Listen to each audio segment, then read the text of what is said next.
You referenced earlier there being a little bit of a conflict in the stand-up comedy world of comedians that are jaded, pessimistic, maybe a little materialist, don't necessarily have kind of a spiritual foundation, and then your spirituality and the beautiful stories you told of growing up in your family, giving you kind of hope, purpose, mission, perspective, a unified connection to science and faith. Was that ever difficult to navigate?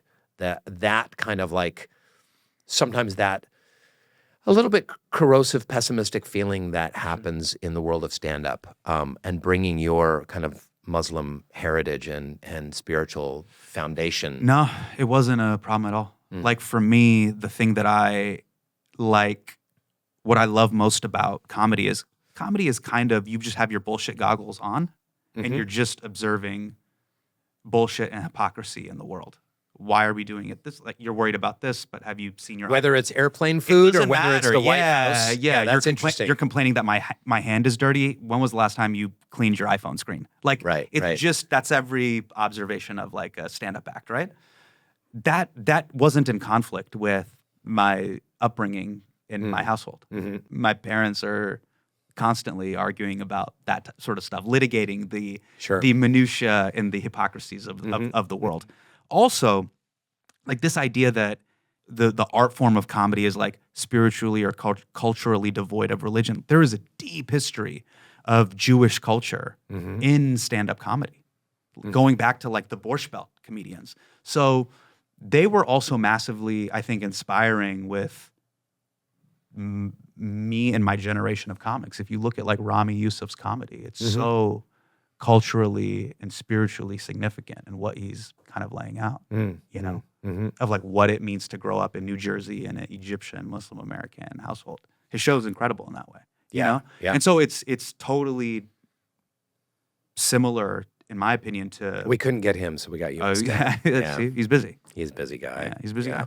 Where are you headed, and what do you want to build with the kind of storytelling that you do?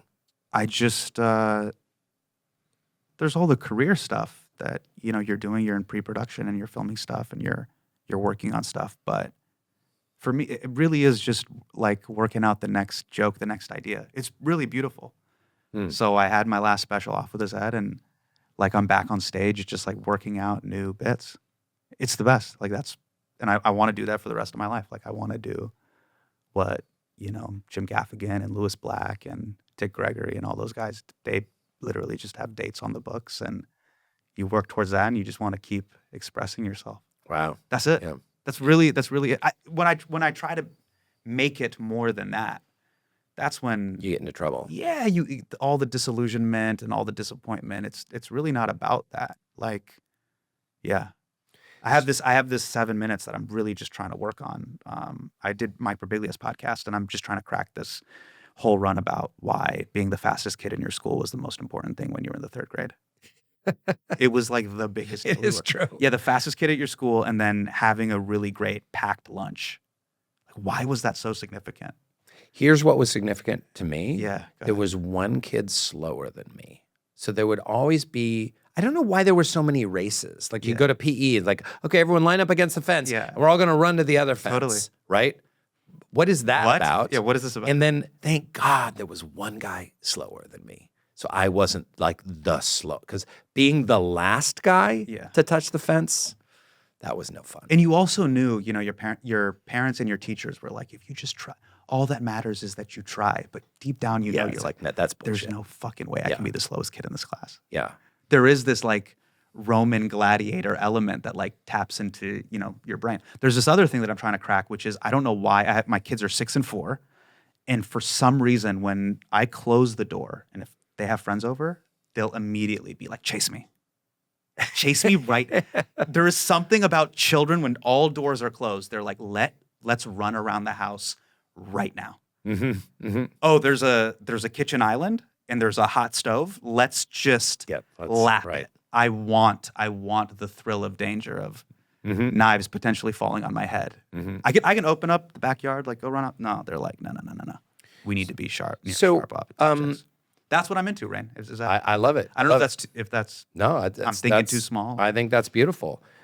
You have such an important voice in terms of current events and politics and big ideas.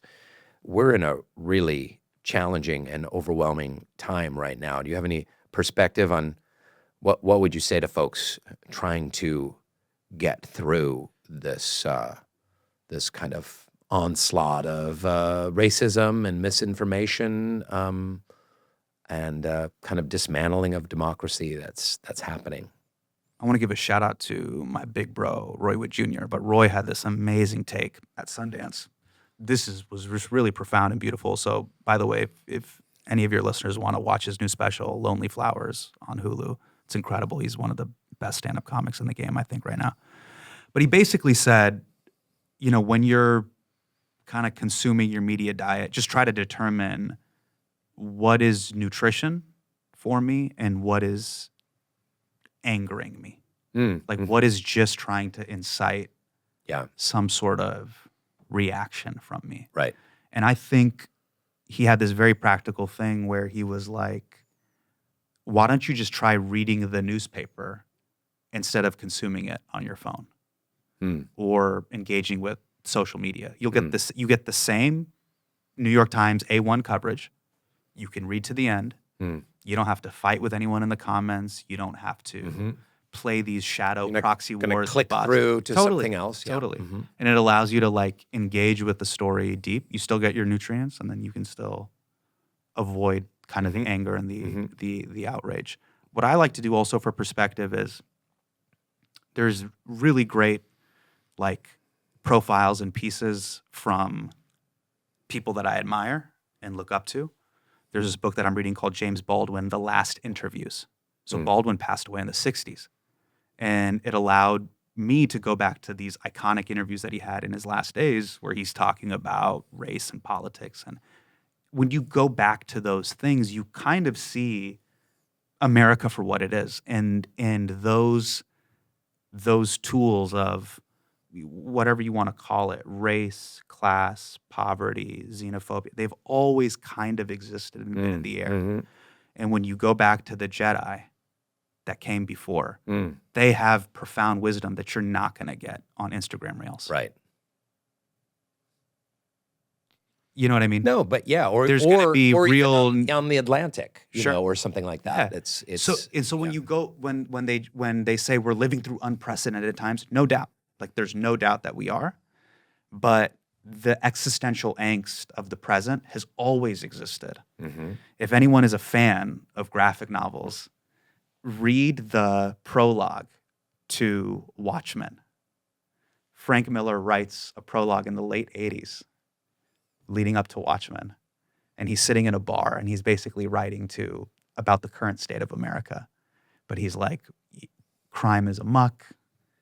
We're on the precipice of nuclear doom. I don't know what the future holds. Yeah. Will we even make it? And here we are, we're 34 years later, and 35 years later, we clearly are. The Soul Boom Podcast. Subscribe now on YouTube, Spotify, Apple Podcasts, and wherever else you get your stupid podcasts.